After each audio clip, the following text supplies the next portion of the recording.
11ኛ ቀኑን ይዟል የኢራንና የአሜሪካና እስራኤል ጥምር ጦርነት። እስካሁን ቀን ከመቁጠር ባሻገር ጦርነቱን ለማስቆም የሞከረ አንዳችም ዓለም አቀፍ ተቋም አልተገኘም። የኢራን ፕሬዝዳንት መስዑድ ፔዜሽኪያን እንዳሉት በሕገወጥና በማናለብኝነት ስንጠቃ መልሶ ከማጥቃት ውጪ ሌላ አማራጭ የለንም ብለዋል።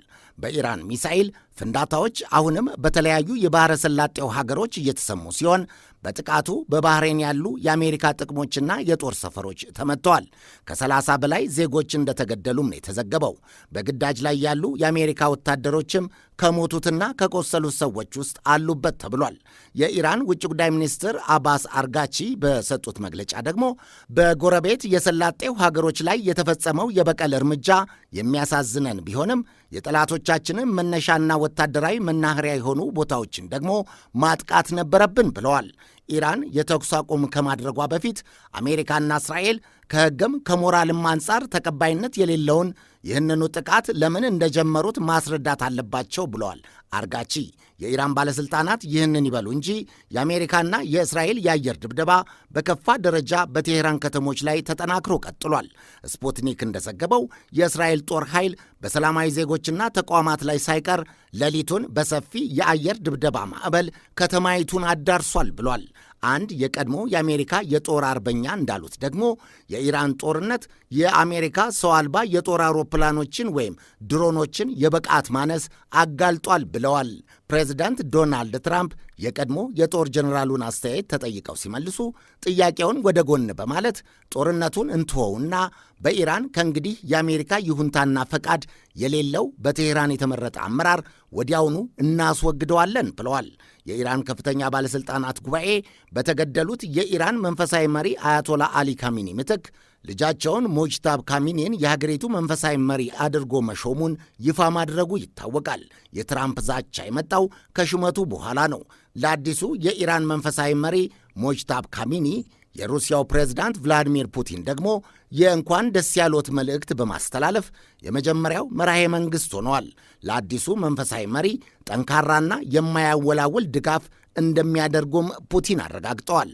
በዚህ ክፉ ቀን ኢራናውያንን አንድ አድርገው በወራሪዎች ላይ እንደሚያስተባብሩ እምነቴ የጸና ነው ብለዋል የሞስኮው ዋነኛው ሰው።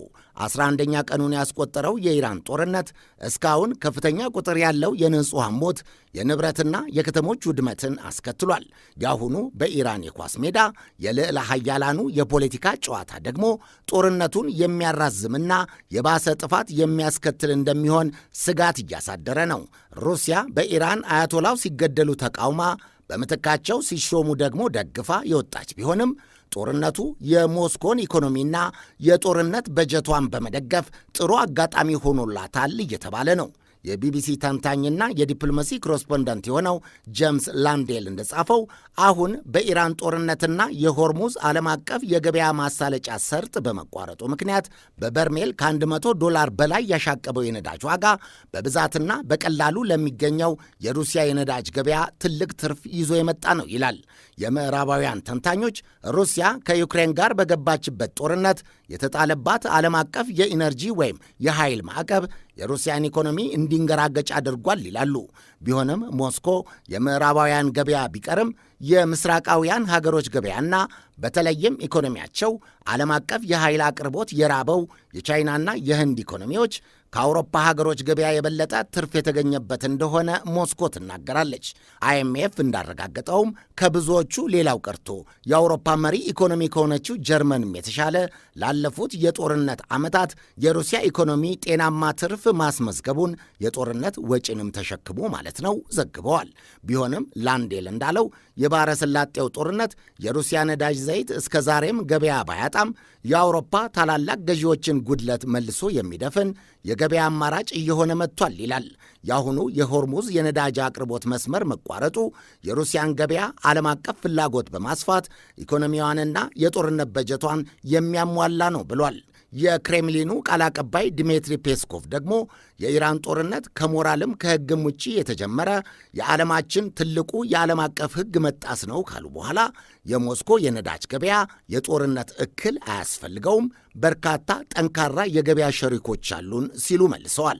የሩሲያ ዩክሬን ጦርነት መጀመሩን ተከትሎ በተወሰደው የኃይል ማዕቀብ የሩሲያን የተፈጥሮ ጋዝ መግዛት ያቆሙ የአውሮፓ ገበያዎች ፊታቸውን በ4 እጥፍ የጨመረ የአሜሪካንን ፈሳሽ የተፈጥሮ ጋዝ ለመግዛት መገደዳቸውን ፔስኮቭ ማስታወስ የፈለጉ ይመስላል። ይህ በእንዲህ እንዳለ በኢራን ላይ የሚደረገው የአሜሪካና የእስራኤል ጥምር ወታደራዊ ጥቃት የሰላማዊ ዜጎችን ጉዳት ብቻ ሳይሆን በከተማይቱ የነዳጅ ዴፖ መሠረተ ልማትም ላይ ውድመትን በማስከተሉ የሚወጣው ሙሉ በሙሉ ያልተቃጠለ የነዳጅ ጭስ ከተማዋን በማካለሉ ካርበን ሞኖክሳይድ የተባለ አደገኛ ንጥረ ነገር ወደ ከባቢ አየር እየገባ ለነዋሪው ከፍተኛ የጤና አደጋ እያስከተለ መሆኑ ተዘግቧል። በቂ ኦክስጅን ባለማግኘት ሙሉ በሙሉ ተቃጥሎ ያላለቀለት የነዳጅ ጭስ የኬሚካል ብክለትን በመጨመርና መርዛማ ንጥረ ነገሮችን ወደ ከባቢ አየር በመልቀቅ የቆዳ ካንሰር፣ የዓይንና የሳምባ መቆጣት እያስከተለ እንደሆነ የአየር ጸባይና የሳይንስ ዘጋቢዋ ኤስሜን ስታላርድ ጽፋለች። ጉዳዩ ወደ ከፋ ደረጃ ከተሸጋገረ ከዘር ማጥፋት አይተናነስም ነው እየተባለ ያለው። ዓለም አቀፉ የጤና ድርጅት እንዳለው ደግሞ በፍንዳታ ጭስ አደጋው ሕፃናት በከፍተኛ ደረጃ ተጎጂ እንደሚያደርጋቸው ገልጾ ከዚህ በባሰ ደረጃ ግን የተመረዘው ኬሚካል አሁን በጀመረው ሁኔታ ወደ አፈርና ውሃ ከዘለቀ ዘላቂ የአካባቢ ብክለት በመፍጠር ለትውልድም የሚቆይ አደጋ ያስቀምጣል ብሏል። አሁን ባለበትም ደረጃ ጦርነቱ አድማሱን እያሰፋ ይገኛል። በኢራን ሚሳኤል ወደ ጦርነቱ በቀጥታ መቀላቀሏን ይፋ ያደረገችው ዩናይትድ አረብ ኤሚሬትስን ጨምሮ በእስራኤልና በሌሎችም የባሕረ ሰላጤው አረብ ሀገሮች ፍንዳታና ውድመት እየደረሰ ነው። በእስራኤል ድብደባ ደግሞ ቴሄራንና ቤይሩት ክፉኛ እየተቃጠሉ ነው። መጨረሻው እንዴት ይሆን? ማን የሚባል ዓለም አቀፍ ገለልተኛ ተቋም ነው በዚህ ጦርነት መሃል ገብቶ የሚያስቆመው የሚለው አሁንም ገና አልታወቀም።